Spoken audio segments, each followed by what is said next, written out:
Well, welcome back to Better Living. I'm here with Lafe Tolliver, and he is an attorney, and we're going to talk about debt relief and Chapter 7 bankruptcy. It is an issue that a lot of people face in our economy and in our society today. Absolutely. We spend more than we have. Way more. It is a problem. So let's talk about what we can do if we find ourselves in this situation. Chapter 7 bankruptcy in particular, just kind of give an overview. What does that mean? Chapter 7 is for debt relief, or what they call a fresh start. It's designed for the consumer or the husband or wife that you need to get out a whole bunch of debt out of your so-called back pocket, and it's designed for you to so-called get a new start in life. Now, what has happened with bankruptcy recently is that because of the foreclosures, the unpaid medical bills, the credit cards, it has skyrocketed to almost to the point where across the country, thousands and thousands of people are filing bankruptcy. The biggest thing with the bankruptcy is that you have to qualify for it. And it's a very simple process to qualify. Your income, your expenses, and we can go through a very quick so-called write-up. And if you qualify, you can file in the federal court. And after a period of having a very brief hearing, a very non-threatening hearing, your debts will be discharged.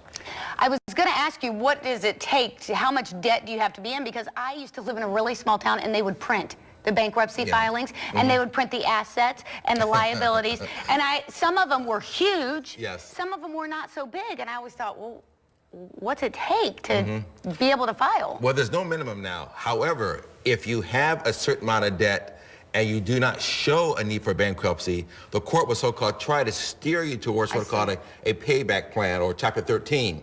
So that's the biggest thing. If you have a lot of debt, but you have enough income to show a so-called payment plan, the court would say, no Chapter 7 for you. You have to go to a 13 route.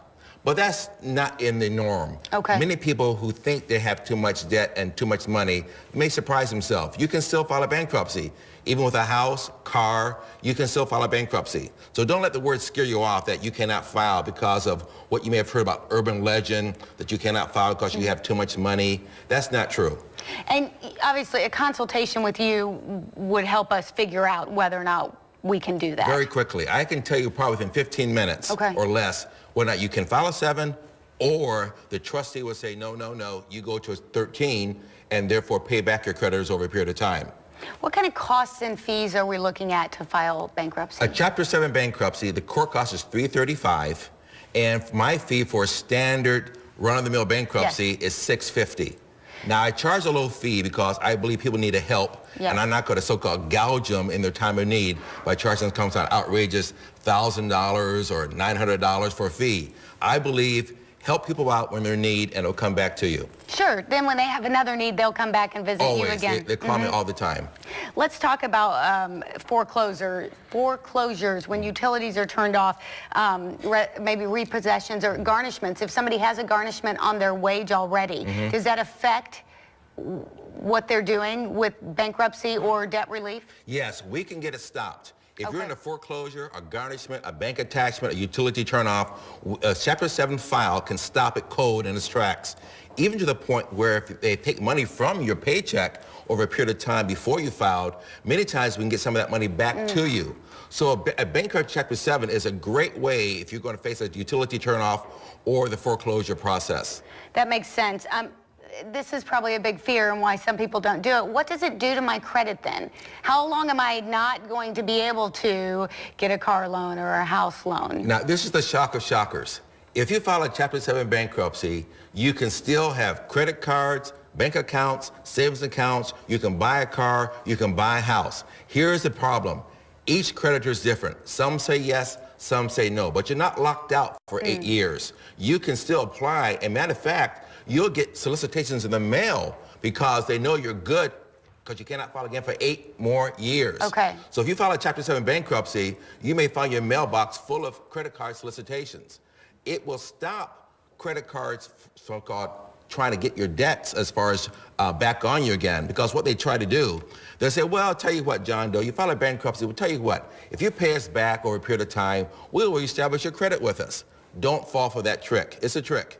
Walk away from the debt, Get a fresh start. Yes. Well, that's the whole idea for it. Whole idea.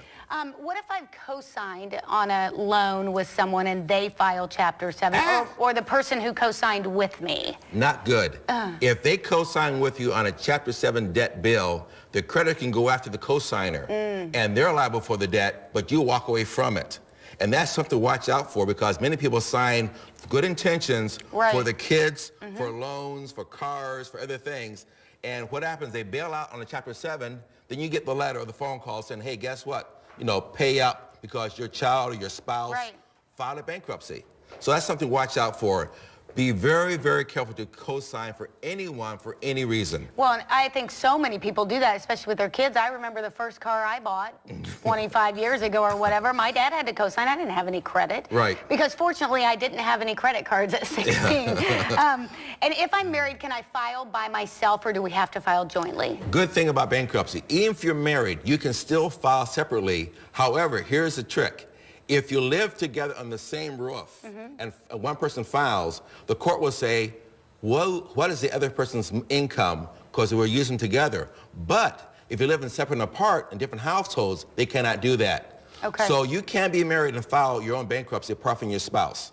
And it'll be your own credit that's being up for so-called discharge, not your spouse's credit. All right. Well, if you feel like it's the new year and you need a fresh start and you're overwhelmed by all the debts that you have, you may be eligible for that Chapter 7 bankruptcy or some debt relief. So all you have to do is give Lafe Tolliver a call, and he can help you out, get that consultation. 15 minutes, he said he can tell you whether or not you would qualify for it. We'll be right back. And it's a free consultation. Free consultation. We'll be right back. Thank you.